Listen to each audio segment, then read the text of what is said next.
पूजा की व्यवस्था की जाए।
ओम त्र्यंबकं यजामहे सुगंधि पुष्टिवर्धनम्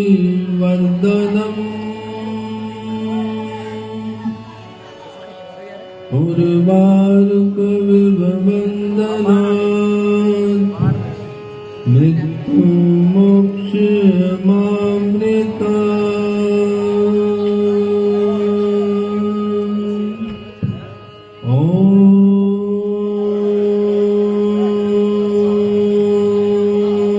त्र्यंबकं यजामहे सुगंधि पुष्टिवर्धनम् उर्वारुकमिव वन्दनात् मृत्युमोक्षमामृतात्।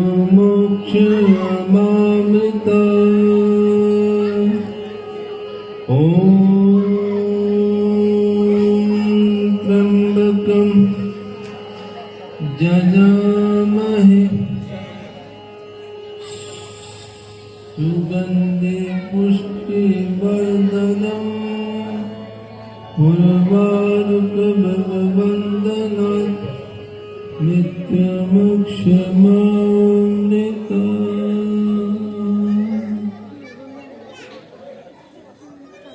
भैया, मूर्ख लोग नरमी से नहीं माना करते, नीच बुद्धि वाले अधीनता को नहीं जाना करते।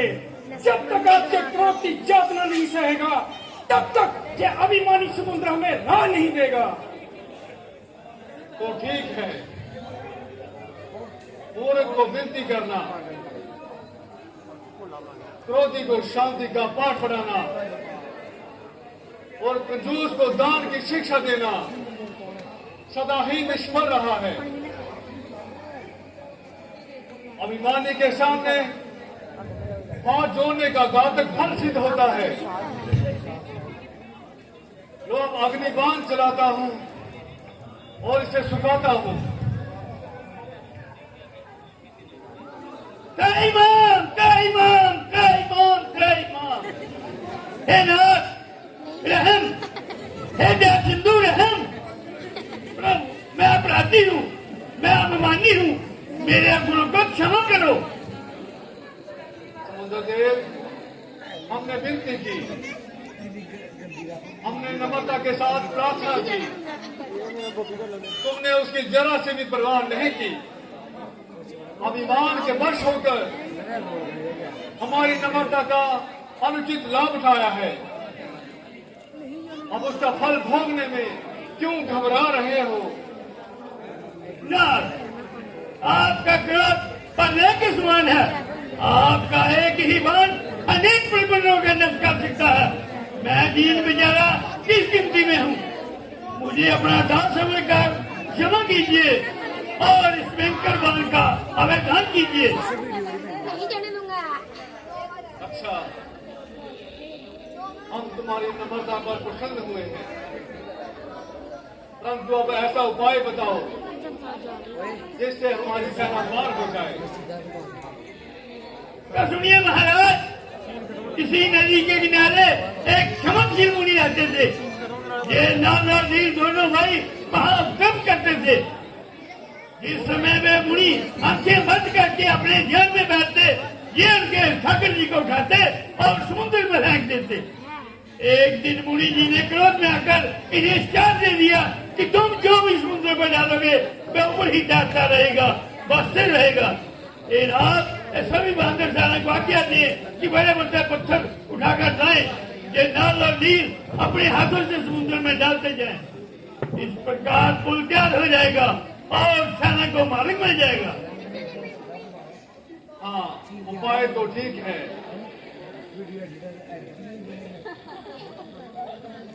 किंतु धनुष पर चढ़ाया हुआ बाण खाली नहीं जाएगा। ये किसी ना किसी को अपना निशाना जरूर बनाएगा। अच्छा महाराज, यदि ऐसा ही है तो इस बाण को पश्चिम दिशा की ओर छोड़िए। वहाँ जो हिंसक जानवर रहते हैं उनका खात्मा कीजिए। अच्छा लो, इसी दिशा में छोड़ते हैं। चंद्र महाराज की जय।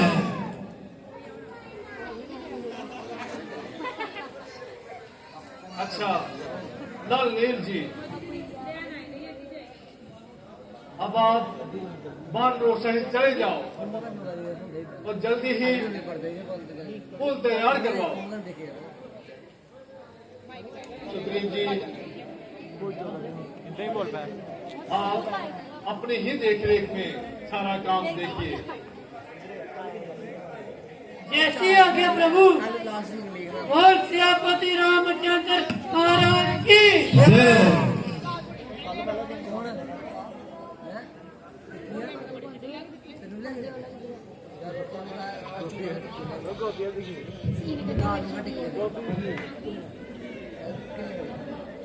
लाइन ना गे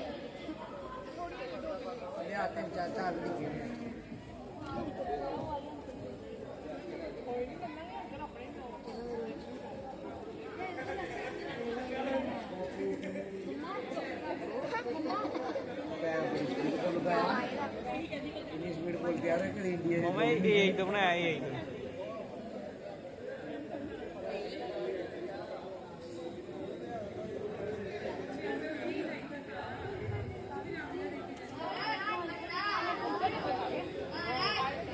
मेरा आंसू भी वाकई यार एंड कराइए। धन्यवाद नलिल जी। मेरा आंसू भी सुग्रीव जी, अब आप आगे के विषय में क्या विचार है? मेरे ख्याल में दोबारा इसे दूध को भेजना चाहिए और एक बार फिर रावण को समझाना चाहिए और जहां तक हो सके युद्ध को टालना चाहिए। बिल्कुल ठीक है प्रभु। मेरी राय में भी रावण को एक मौका और देना चाहिए और उसे समझाने के लिए युवराज अंगद को भेजना चाहिए। हाँ, हमारा भी यही विचार है। अंगद युवक, निपुण और सबल भी है और वीर होने के साथ साथ नीति में भी कुशल है।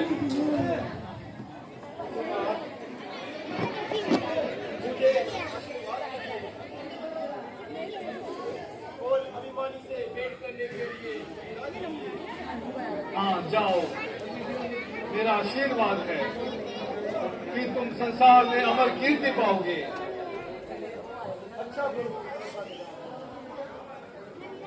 सियापति रामचंद्र महाराज की जय।